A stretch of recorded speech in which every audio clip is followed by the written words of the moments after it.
ఇండస్ట్రీలోకి వచ్చాము అంటే ఒక ముద్ర వేసేస్తారు మనకి. సో అది ఎంత కరెక్ట్గా ఉన్నా, ఎంత తిరిగిపోతాలకి అంతే వేస్తారు, తిరగలేని వాళ్ళకి కూడా అదే ముద్ర ఉంటుంది. సో సినిమా అనేసరికి వాడితో ఉండొచ్చావా, వీడితో ఉండొచ్చావా, అక్కడ అక్కడ చేతులేసి పట్టుకుంటారు, ఇక్కడ చేతులేసి పట్టుకుంటారు అని దట్స్ కాల్ యాక్టింగ్ అని అంటే టచ్ అయితే అవుతుంది కదా. సో అప్పుడు టచ్ అయినట్టు ఏం ఫీల్స్ రావా, అవి వచ్చినప్పుడు ఏం చేస్తావా అంటే ఇట్లాంటి మెంటల్ టార్చర్ అనమాట లేకుండా. అలాంటివి మీరు అనుభవించారు? అనుభవించారు. First I was starting my life in modelling. Okay, చూస్తేనే అర్థమైంది. ఫస్ట్లో మోడల్ అనమాట. సో ఆ మోడలింగ్ పోను కొన్నాళ్ళు స్టాప్ చేసేసాను అనమాట, మా బ్రదర్ వద్దన్నారని. తర్వాత నేను మూవీస్లోకి ఫస్ట్ నేను దూరదర్శన్ సీరియల్ చేశాను. ఓకే, దూరదర్శన్. ఫస్ట్ 10 years అవుతుంది ఇండస్ట్రీకి వచ్చి. 10 years. సో ఏవేవి చేశారు అందులో? ఫస్ట్ నేను సీరియల్ చేశాను, తర్వాత మా టీవీలో, ఈటీవీలో అత్తారింటికి దారేది అని ఆల్మోస్ట్ ఒక 1 year దాకా చేశాను ఆ సీరియల్. ఓకే. నేను శిరీష, బెంగళూరు ఒక అమ్మాయి చేసేది, ఆల్మోస్ట్ నాలానే ఉంటుంది తను, నేను ఒకలానే ఉంటాను. తను మెయిన్ లీడు, నేను సపోర్టింగ్ రోల్ అనమాట. అందులో ఒక విలన్కి వైఫ్. ఓకే. అందులో సో సీరియల్స్ చేశారు, మూవీస్ చేశారు? సీరియల్స్, మూవీస్, కొన్ని యాడ్స్ కూడా చేశాను. ఒక మిర్చి యాడ్ ఒకటి చేశాను, ఇప్పుడు కాదు 2016లో. మిర్చి తిన్నారా ఇట్లా? అలా తినలేదు, తింటే ఎలా ఉండను, మీ మీద మండిపోతాను. కారం అదే మిర్చి అంటే అంటే ఎలా చేస్తారు? మిర్చి పౌడర్ యాడ్. పౌడర్ యాడా? సో వేసుకునే పౌడర్? నో తినే పౌడరే. తినే పౌడరే. సో చాలా బాగుంటుంది అని చెప్పి చెప్పినట్టున్నారు. ఓకే, అంటే మిర్చి కూడా నాలా హాట్ గా ఉంటదని బాగుంటదని చెప్పా. సో దగ్గర పోతే తెలుస్తుంది హాట్ అంతే, స్వీట్ అనేది. అవును. ఇంకోటి మంచిగా కొనసాగుతున్న మీ లైఫ్ లో కోవిడ్ అంటే ప్రతి ఒక్కరికి అనేది ఒక భూతం. అలాంటి మీ లైఫ్ టోటలీ చేంజ్ అయిపోయినట్టు మాకైతే ఉన్న సమాచారం. అవును అవును, అసలు అంటే ఇట్లా ఉన్నది ఉల్టా అయిపోయింది అనమాట. చక్కగా మంచి మెయింటెనెన్స్ అంటే ఒక టైం టేబుల్ అంటూ ఉండేది అనమాట. ఈ టైంకి లేవాలి, ఈ టైం చేయాలి. ఈ టైంలో ఏంటంటే తినటం, పడుకోవటం, నో ఎక్సర్సైజ్ ఏమి, అంటే ఒక లేజీ అని కాదు, యూజువల్గా కొలాప్స్ అయిపోయిందని చెప్పొచ్చు. అందరికీ హోప్ పోయింది. అంటే మనం బ్రతికుంటామో లేదో అనేది గ్యారంటీ. బ్యూటీ పక్కన పెడితే, మెయింటెనెన్స్ పక్కన పెడితే, బాడీ మెయింటెనెన్స్ ఇవన్నీ పక్కన పెడితే అసలు నువ్వు బ్రతికుంటావా లేదా అనేదే అందరు ఇలా చేత్తో పట్టుకొని కూర్చున్నారు గుండెలు ఆ టైంలో. సో అక్కడి నుంచి ఇట్లా చెప్తానే ఇలా ఉన్న లైఫ్ ఇలా ఉల్టా తిరిగిపోయింది అనమాట. ఎట్లా అంటే షేప్ అవుట్ అయిపోయి నన్ను నేను చూసుకొని మిర్రర్లో అసహ్యం పడిన రోజులు కూడా ఉన్నాయి, నేను అసహించుకున్న రోజులు ఉన్నాయి నావి. ఏంటి ఇట్లా అయిపోయింది, ఇలా అయిపోతున్నాను ఏంటంటే ఆఫ్టర్ మళ్ళీ again start my career after 2 years. 2022 ఎండింగ్లో మళ్ళీ స్టార్ట్ చేసా. ఓకే. 19 ఎండింగ్లో ఆగింది, 2022. ఈ 2 years కూడా ఎట్లా వెళ్ళిపోయినాయి కూడా నా డేస్ నాకు తెలియదు అసలు. సో తర్వాత ఎలా స్టార్ట్అప్ చేశారు మళ్ళీ అగైన్ కాంటాక్ట్స్ అన్నీ పోయినాయి అండి. కాంటాక్ట్స్ అన్నీ పోయినాయి, ఈవెన్ షేప్ అవుట్ అయిపోయాం. అంటే ఫ్రెండ్ రోల్ ఇచ్చిన కాడి నుంచి మదర్ రోల్కి వెళ్ళిపోయినంత స్టేజ్కి వెళ్ళిపోయాను. హెవీ వెయిట్, మెయింటెనెన్స్ పోయింది. సో వర్కౌట్ అప్పుడు మనకి ఇండస్ట్రీలో ఏంటంటే మన పెట్టుబడి మన బ్యూటీనే. అవును. సో అదే లేకపోతే ఎవరిస్తారు మీకు ఆఫరు? దట్టు ఈరోజు చాలా కాంపిటీషన్తో కూడుకున్న ఫీల్డ్ ఇది. అవును. సో ఈ ఫీల్డ్లోని బాగా మనం మింగిల్ అవ్వి 10 మందితోని ఫస్ట్ ఆఫ్ ఆల్ పిఆర్ బాగుండాలి, మనకి పిఆర్ బాగుండాలి, అండ్ అందరితో కూడా మనం మంచిగా మింగిల్ అవ్వాలి. సో ఇవన్నీ జరగాలి అని అంటే ఫస్ట్ ఆఫ్ ఆల్ ఎవరిని కలవడానికి, ఒకరినొకరిని కలవడానికి ఆప్షన్ లేదు. సో మనం వన్స్ రోజు కాంటాక్ట్లో ఉండి టచ్లో ఉంటేనే మనకి ఎవరైనా ఆఫర్ ఇచ్చేది. సో మనం ఫేడ్ అవుట్ అయిపోతే ఎవరు కూడా పిలిచిందమ్మా అని ఆఫర్ ఇవ్వరు. సో ఎందుకంటే చాలా మంది ఉన్నారు మనకంటే బెటర్గా, 100 times బెటర్గా ఉన్న వాళ్ళు చాలా మంది ఉన్నారు. సో వెతుక్కొని ఇవ్వాల్సిన అవసరం లేదు. సో అట్లాగా మొత్తం 2 years వేస్ట్ అయిపోయింది. అగైన్ మళ్ళీ స్టార్ట్ చేసి ఇప్పుడు మళ్ళీ వస్తున్నాయి. ఓకే, మళ్ళీ వస్తున్నారు, మళ్ళీ ఎంటర్ అయినా. యా. ఆ 2 years మీకు ఏం నేర్పించింది? ఆ టైంలో ఏం నేర్పించింది అని అంటే ఎక్కడో ఏదో చిన్న పుణ్యం చేసాం, బతుకున్నాం అనిపించింది. మనకంటే ముందు చూస్తున్న వాళ్ళు అసలు ఎట్లా ఆకులు ఎలా రాలిపోయినాయి అలా పోయారు ఒక్కొక్కరు. సో వాళ్ళతో పోల్చుకుంటే దేవుడు ఇంకా ఏదో పని ఉంది మనకి భూమి మీద, అందుకే ఉంచాడు అనుకున్నాను. అదొక్కటి చాలా అనుకున్నాను నేను. ఓకే. సో ఇంకోటి అడుగుతున్నా, మీ ఆ బ్యూటీ వెనకాల సీక్రెట్ ఏంటి? ఏంటి అంటే మంచిగా వర్కౌట్ చేస్తాను, జిమ్కి వెళ్తాను, మంచిగా నన్ను నేను ప్రేమించుకుంటానండి ఫస్ట్. అందుకే వేరే వాళ్ళపైన ప్రేమ తగ్గింది. అలా అని కాదు, నన్ను నేను ప్రేమించుకుంటేనే నాలంటి వాళ్ళు మీరు ప్రేమిస్తారు. కోసం చెప్పాల్సి వచ్చినప్పుడు, అమ్మాయి కెరియర్ కోసం చెప్పాల్సి వచ్చినప్పుడు చాలాసార్లు ఒక మాట వినిపిస్తుంటుంది, కాంప్రమైజ్ అని, ఒక బాధాకరమైన మాట. సో అలాంటివి ఏంటి అసలు, దాని మీద నీ ఒపీనియన్ ఏంటి?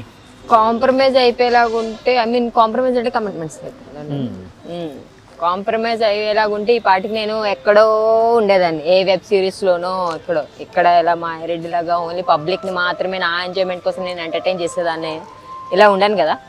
ఇలా ఉన్నాను కాబట్టి కమిట్మెంట్స్ నాకు అస్సలు ఇష్టం ఉండదు. అసలు నాకు అలా వచ్చే ఆపర్చునిటీస్ వేస్ట్. ఒకేలా వచ్చినా సరే ఐఎమ్ నాట్ యాక్సెప్టెడ్. ఓకే, నాకు ఈ వేలోనే ఇంకా ఒకవేళ అటువైపు ఛాన్సెస్ రాకపోతే నేను ఈ వేలోనే ఇంకా కంటిన్యూ చేస్తూ ఉంటా.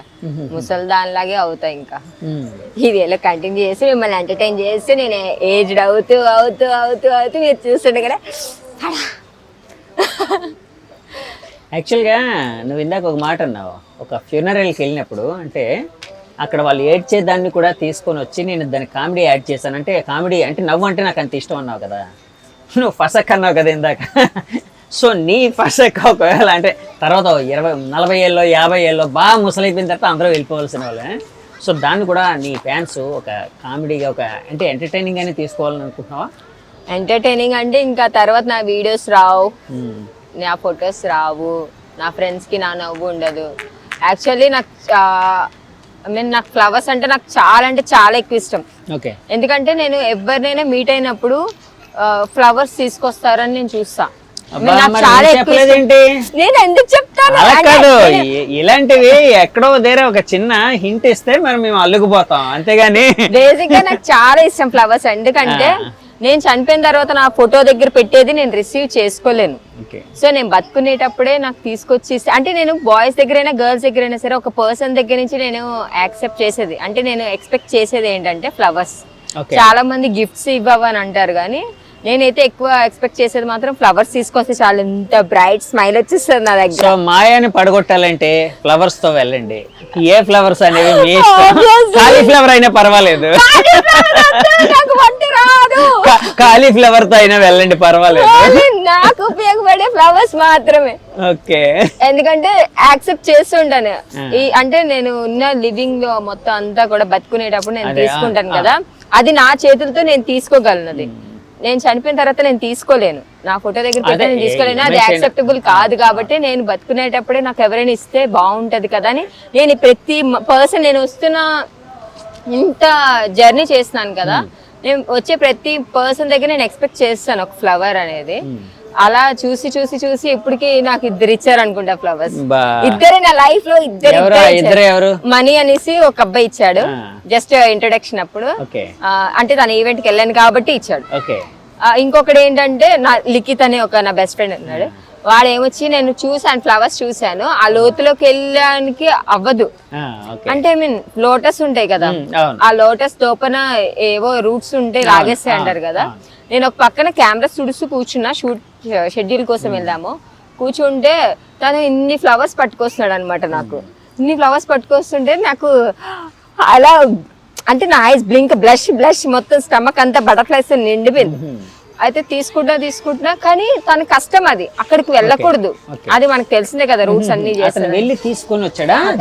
దిగి ఆ ఫ్లవర్స్ నాకు ఇష్టం అని చెప్పి తెంపుకొచ్చాడు. అంటే ఈ ఫోక్ ఇండస్ట్రీ అంటే సో కొంతమంది ఫోక్ అంటే కొంచెం నెగిటివ్గా కానీ ఒక చిన్నతనంగా ఒక ఫోక్ అంటే ఒక వేరే లైక్ ఒక వేరే కైండ్ ఆఫ్ జోన్ అదని చెప్పి కూడా అంటూ ఉంటారు. సో అలాంటి ఇండస్ట్రీకి వచ్చినప్పుడు మీ ఫ్యామిలీ నుంచి కానీ మీ చుట్టుపక్కల నుంచి కానీ అరే ఫోక్లో సాంగ్స్ చేస్తుంది, అలా డ్రెస్సెస్ శారీస్ కట్టుకుంటుంది, సో అలాంటివి ఎప్పుడైనా విన్నారా? అంటే శారీస్ కట్టుకుంటా అంటే లైక్ అది మంచి ఇంప్రెషన్ ఎవరికైనా, నా చుట్టూ ఉన్న వాళ్ళకి. ఫోక్ సాంగ్స్ చేస్తుందంటే మళ్ళీ మంచి ఫ్యామిలీ టైప్ ఇట్లా మంచి రూట్ ఎంచుకుంది ఇట్లా ఆలోచిస్తారు. కొంతమంది ఏంటంటే చిన్నతనంగా కూడా చూస్తారు, అంటే శారీస్ కట్టుకుంటుంది, ఫోక్ అంటే మన తెలంగాణ సాంగ్స్ హోమ్లీగా ఉంటాయి, ఈ అమ్మాయి కూడా మంచి. కొంతమంది పాటలు అంటే సాంగ్స్ చేసే వాళ్ళని ఒక విధంగా, మూవీస్ చేసే వాళ్ళని ఒక విధంగా. నేను నన్ను పొగిడేటోళ్ళని మంచి అని నేను అనట్లే, వాళ్ళు కూడా మూవీస్ చేసే వాళ్ళని రాంగ్ థింక్ చేస్తారు. అట్లా థింక్ చేయొద్దు, ఏ ఫీల్డ్ అయినా మన బిహేవియర్ని బట్టి ఉంటుంది. అండ్ కొంతమంది ఎట్లా అంటే ఫోక్ అంటే చిన్నతనంగా చూస్తారు, ఫోక్ ఆర్టిస్టా అన్నట్టు. నేను అస్సలు బేర్ చేయను. నేను దాన్ని ఇప్పుడు నేను ఏదైనా ఆఫీస్కి వెళ్ళినా, ఏదైనా మూవీ ఆఫీస్ కొంచెం పెద్ద తరహాకి వెళ్ళినా కానీ నా ముందు సరే నేను వెళ్ళాక నా గురించి చిన్నతనం చేసి మాట్లాడుకొని ఎట్లా చేసి మాట్లాడుకొని, నేను చేసేది ఇప్పుడు ఫోక్ కాబట్టి నేను చాలా దానికి రెస్పెక్ట్ ఇస్తాను. నా ముందు దాన్ని ఎవరైనా చిన్నతనంగా మాట్లాడితే ఫోక్ గురించి నేను అస్సలు టాలరేట్ చేయను. వాళ్ళు ఇక ఎంతటి మనుషులైనా కానీ వాళ్ళతో నాకు తర్వాత యూజ్ ఉండకపోని ఆ నిమిషం అయితే నా నోటుకొచ్చింది అనేసి వస్తాను. ఓకే, అంటే ఏ మాటలు అంటారు ఒకసారి చెప్పండి. అంటే లైక్ చెప్తా, ఫోక్ని చిన్నతనం చేయకండి, చేసేదైతే నన్ను ఇక్కడ వరకు పిలవకండి. ఫోక్ వల్లే ఇప్పుడు మీరు పిలిచిండ్రు. అవును, వాస్తవం చెప్పాలంటే ఫోక్ కి సంబంధించిన సాంగ్స్ బీభత్సంగా ట్రెండింగ్ లో నడుస్తుంటాయి. అంటే లైక్ ఫోకే నాకు ఫుల్లీ లైఫ్ ఇచ్చింది అంటలేను. మోస్ట్ ఆఫ్ ద పీపుల్ 50% ఫోక్ని చూసి పిలిస్తే 50% సమ్ డిఫరెంట్ మనుషుల దగ్గర కొన్ని కాంటాక్ట్స్ అట్లా రీచ్ అవ్వి పిలిచారు. ఓన్లీ ఫోక్ వల్లే లైఫ్ అని నేను అంటలేను. కాకపోతే ఇప్పుడు నేను చేసేది ఇది కాబట్టి నేను నా ఫీల్డ్కి నేను చాలా రెస్పెక్ట్ ఇస్తాను. దాని ముందు దాన్ని ఎవరైనా అంటే నేను దాన్ని టాలరేట్ చేయను. ఓకే, సో స్టార్టింగ్ ఎప్పుడు వచ్చారు ఈ ఫోక్ ఇండస్ట్రీకి? స్టార్టింగ్ తేరీ మేరీ కథ సాంగ్ 1.5 year బ్యాక్, అంటే మేబీ 2023 నవంబర్ డిసెంబర్ ఆ టైం అనుకుంటా. ఓకే, ఫస్ట్ ఆ సాంగ్ తో 22 మేబీ 22-23. ఓకే ఓకే, కన్ఫ్యూజన్ లో ఉన్నారు. ఓకే, ఎలా వచ్చింది? 22 నవంబర్. 22 నవంబర్. ఎప్పుడు ఎందుకు రావాలనుకున్నారు ఈ ఫోక్ ఇండస్ట్రీకి? ఎందుకు రావాలని నేను ఏమనుకోలేదు.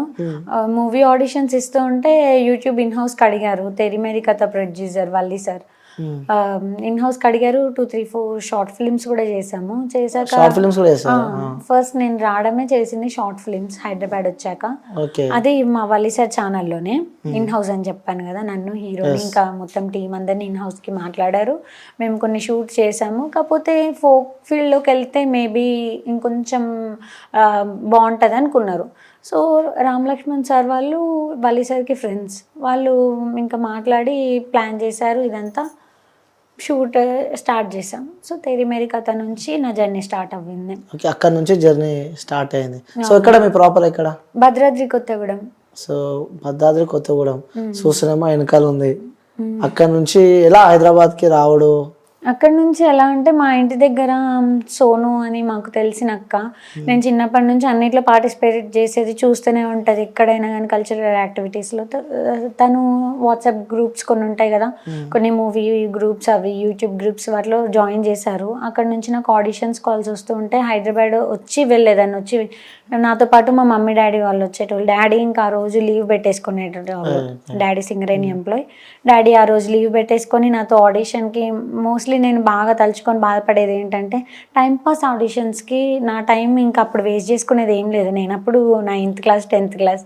కాకపోతే డాడీకి ఎంత ఇబ్బంది అదొక్కటి ఆలోచించేదాన్ని. టైంపాస్ ఆడిషన్స్ ఇన్ని అటెండ్ చేయడం వల్ల డాడీ డ్యూటీస్ అన్ని లాస్ అయ్యాయని ఆలోచించేదాన్ని. బట్ ఓకే, అవి అటెండ్ చేయడం వల్లనే వీళ్ళు కలిసారు కదా నాకు.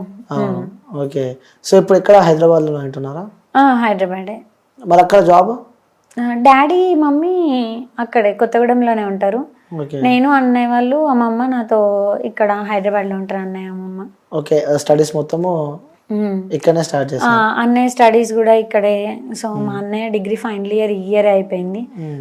అట్లా ఇంకా హైయర్ స్టడీస్ చదువుతూ ఉంటాడు. నేను కూడా ఇంకా చదువుకుంటా. ఇక్కడ స్టడీ ఇటు ఇది రెండు మేనేజ్ చేస్తా.